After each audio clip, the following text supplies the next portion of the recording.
will always keep fighting to protect a woman's fundamental freedom and to block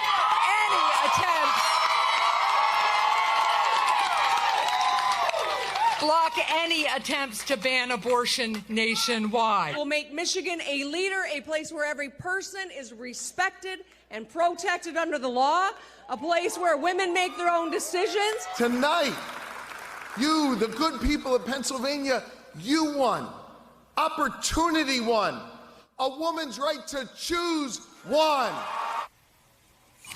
Democrats taking a much-deserved victory lap there after campaigning hard in a difficult climate on their support for a woman's right to choose, to make her own choices about her body, after the United States Supreme Court stripped away the constitutional right to abortion access held in this country for 50 years. Despite claims by Republicans that abortion was a wedge issue that divided Americans, voters from every ideological stripe showed that they are unified behind wanting the freedom to make their own decisions about their health and their bodies without politicians in the room.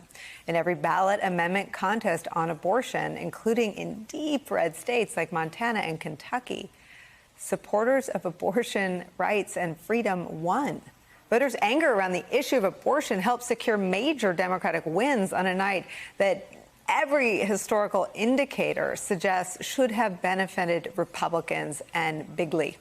New York Times writes this, quote, in Michigan, where nearly half of voters said abortion was their top issue, Democrats won both chambers of the legislature and re-elected Governor Gretchen Whitmer, giving the party a trifecta of power for the first time in 40 years.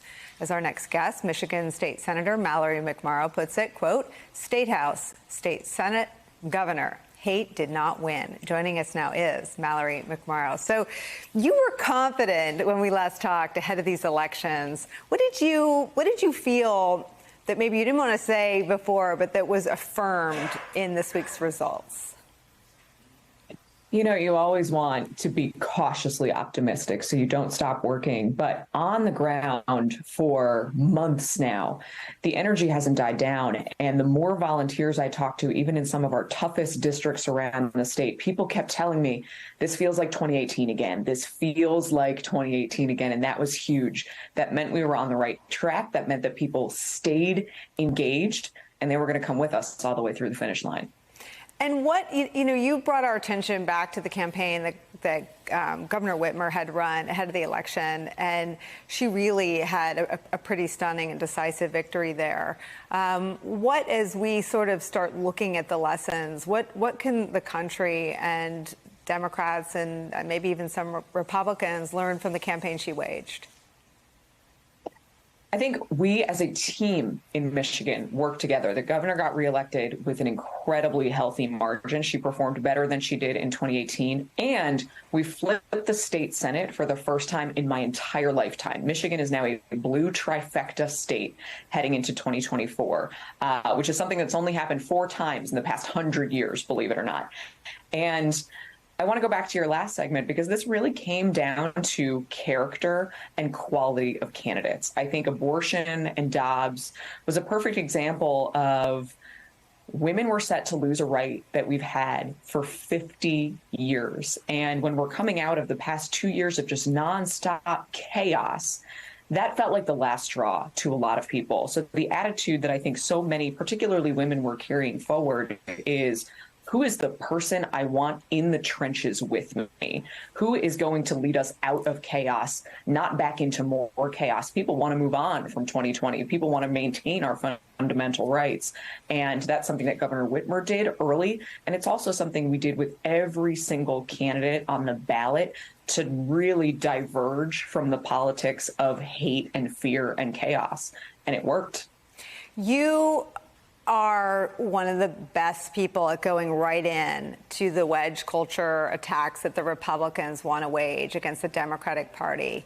I like to say that some people saw and learned from that and got themselves on offense on these issues. The truth is, the first exit poll data we saw was that 60% of voters opposed Dobbs and 60% of voters disapproved the Supreme Court. Is the Democratic Party ready to make the Supreme Court an issue that gets the whole party and this broad coalition on offense for 30 years, the way the Republicans did for the last 30? I think we have to, especially when it comes to attacks on our rights. The Supreme Court has already nodded to taking away marriage equality, contraception, and people do not want to go backwards. So what we have to do as a party all around the country is really bring the issue home for people. I think talking about the Supreme Court still feels like something that happens very far away in an ivory tower somewhere. But losing your fundamental right is something people are willing to fight for and join your team to be a part of. And if we've learned anything, and I think we have, we've got to stand up for people. We've got to fight, and we've got to bring them along with us to show the way forward out of this incredibly chaotic moment.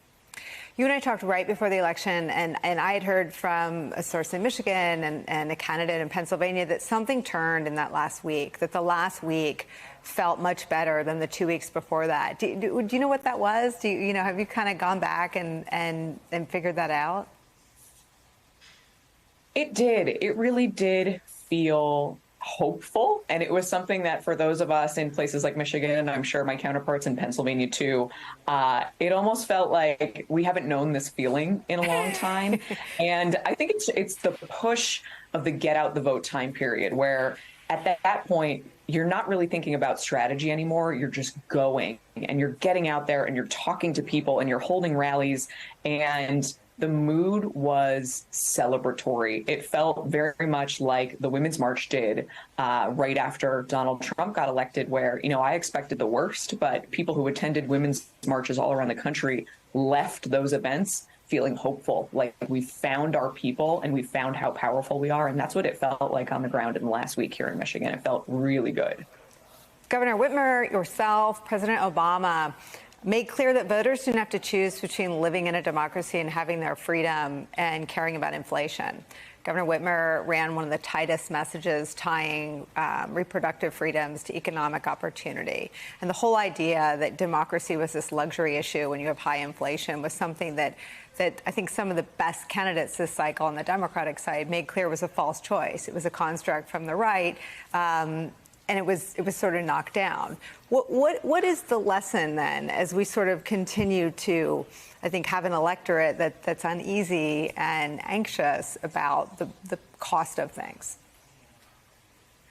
I think what Governor Whitmer did really well was she planted a flag early on abortion and reproductive rights, well before the Dobbs decision, well before everything happened. So in Michigan, we were proactive instead of reactive. And that really freed her up to talk about the economy, to talk about inflation.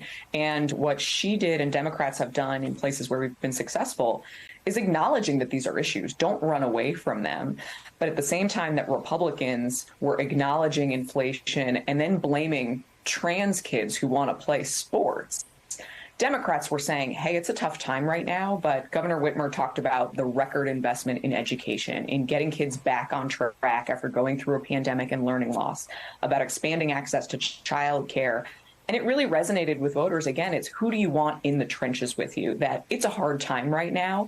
And yeah, we've got progress, but we have to keep making progress, not pretending like the issues don't exist, not blaming somebody else, and not refusing to offer any solutions. And that's all the Republican Party had.